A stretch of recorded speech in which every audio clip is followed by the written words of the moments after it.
Welcome to the IAM Summer Bash series sponsored by One Identity and IC Consult. This is the fourth session in the series, and today we'll discuss the topic of compatibility. We'll discuss the aspects of compatibility in the IAM ecosystem of an enterprise. Interoperability, which looks at the technical compatibility between deployed IAM products.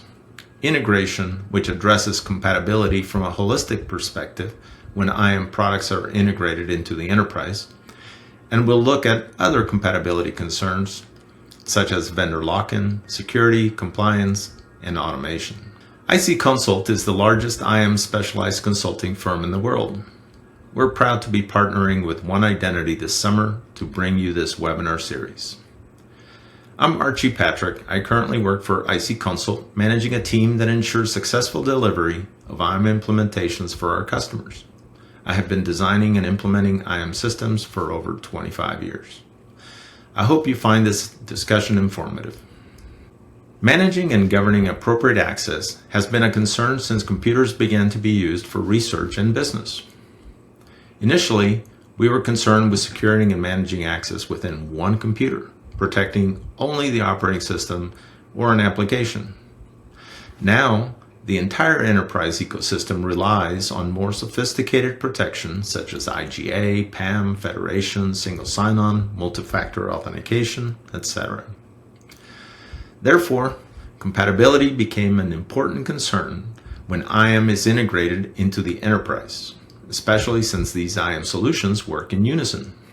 Compatibility will simplify integration and help secure enterprise resources.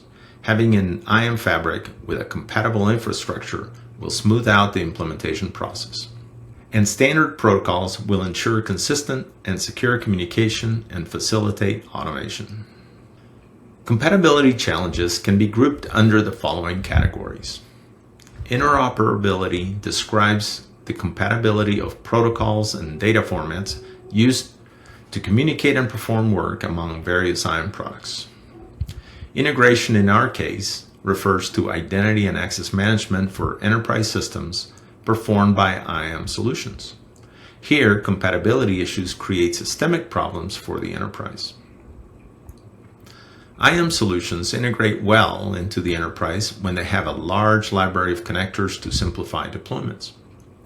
For example, access management products have an OAuth and SAML for authentication protocols. IGA products use SCIM and SPML to communicate provisioning commands to external applications. PAM products out of the box have password changers for common systems such as Unix, Azure, AWS, Active Directory, and LDAP. Vendor lock-in occurs when integrated IAM solutions become very difficult to decommission or replace due to proprietary protocols or functionality. The solution has then become incompatible with the next generation of products. Incompatibilities can also cause security, compliance, and automation problems. Let's take a look at interoperability challenges. Example 1. Worst case is when a feature is not usable or not usable out of the box. Example is provisioning accounts to PAM solutions requires custom REST API calls. Many executives today don't like custom code. It is considered a technical debt. Example 2.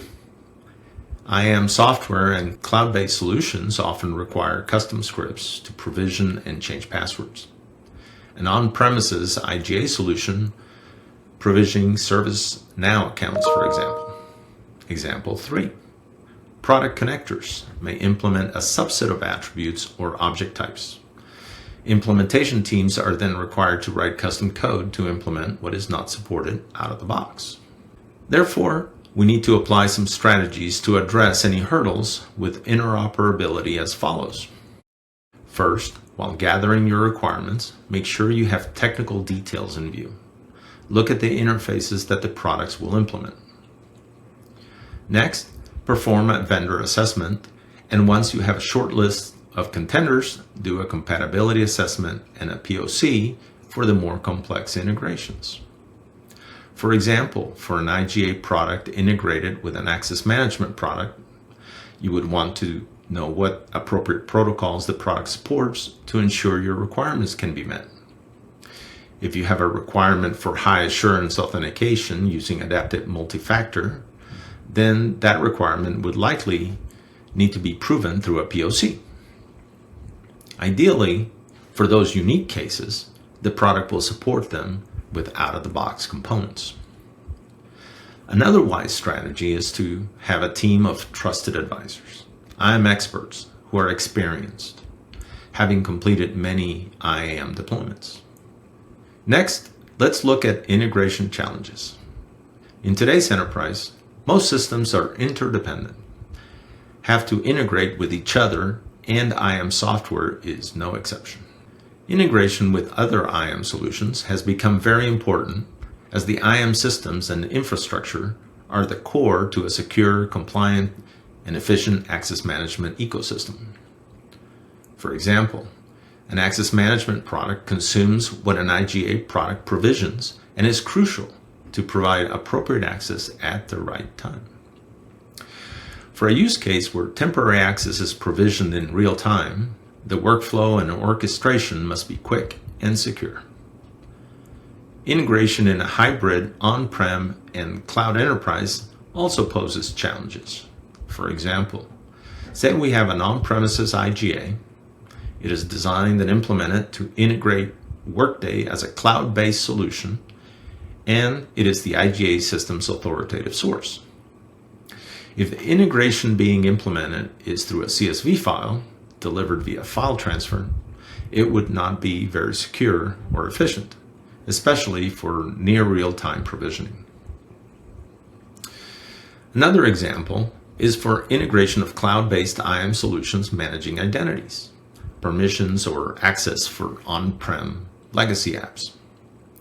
A complex example today is SAML authentication to Epic MyChart using government-owned IDP with on-prem ADFS and an internal MyChart deployment. Such an integration is difficult for solutions that don't provide a gateway to facilitate the implementation. So how do we mitigate integration issues? One strategy is to make a blueprint. Without a vision and clearly defined use cases with business drivers, projects get out of control with scope creep.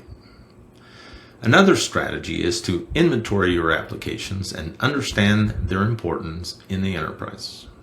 Look at the number of users, provisioning transactions, or authentication volume. Choose wisely which applications to connect, which not to connect.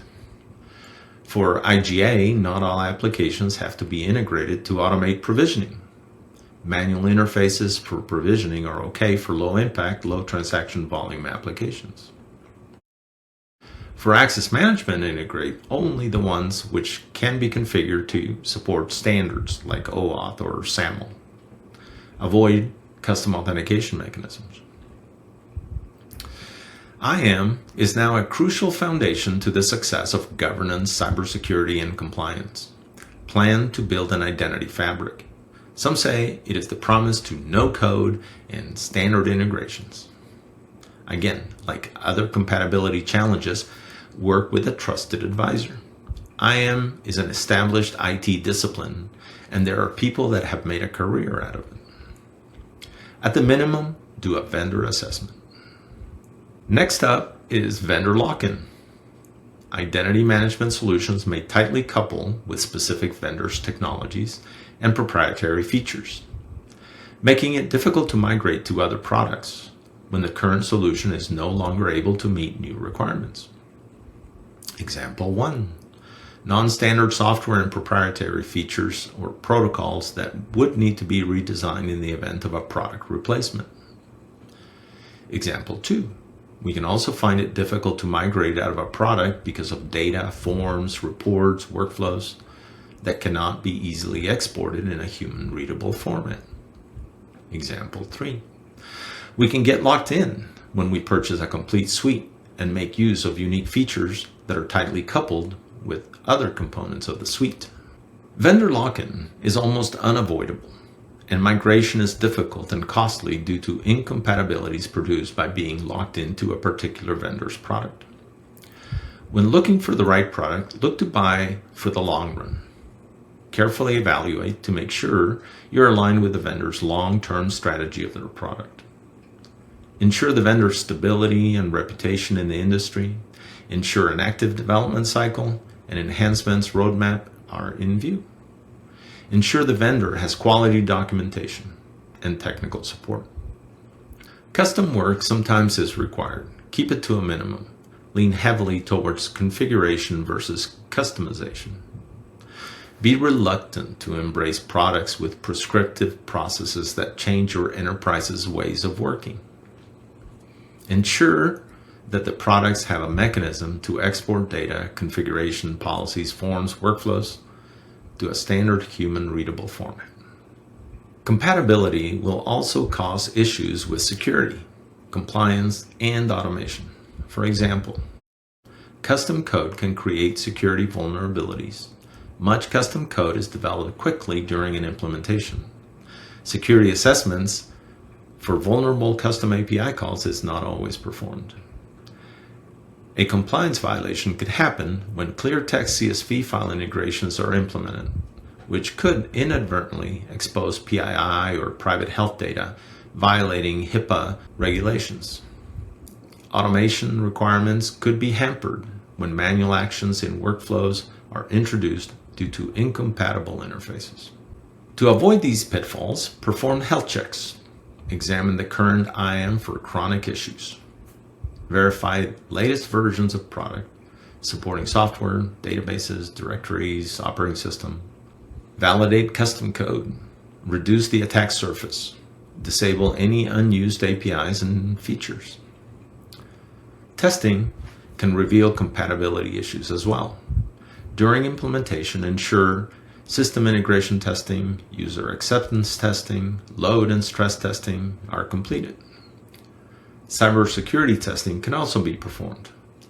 Running red team versus blue team exercises, performing vulnerability testing, or penetration testing.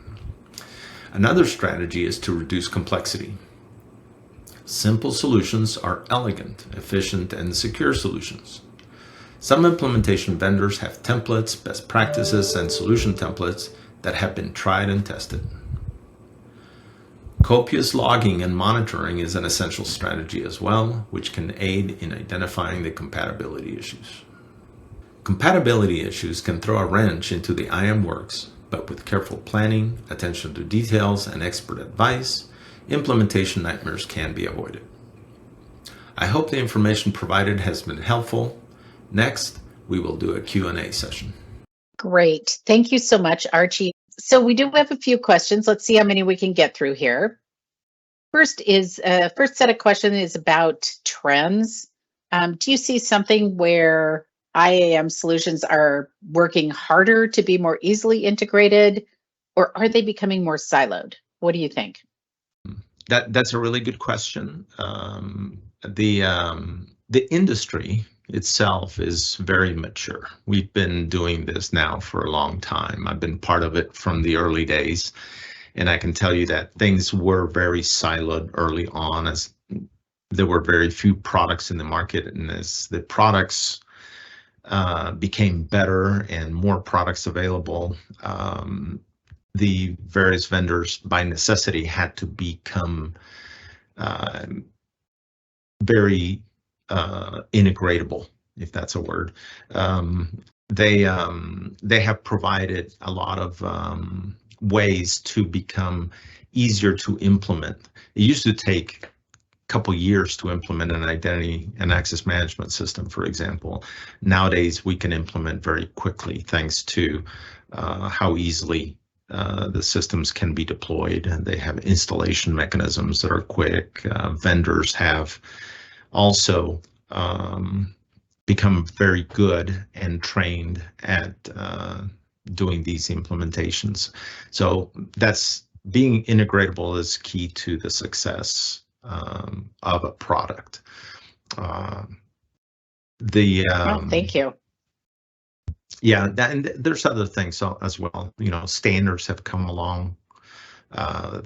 Protocols are also standardized. We've got, you know, SOAP and REST and LDAP and other protocols that help these products become easy to get along with other products that they have to integrate, like directories or databases or HR systems and things like that. So, and the trend continues to go in that direction, where it's easier and easier to implement an IAM solution.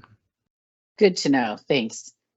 This is an interesting one. One item that wasn't mentioned in this presentation is, whether the language in which the IAM application is written in can cause a compatibility issue. And I think compatibility is, a really big topic.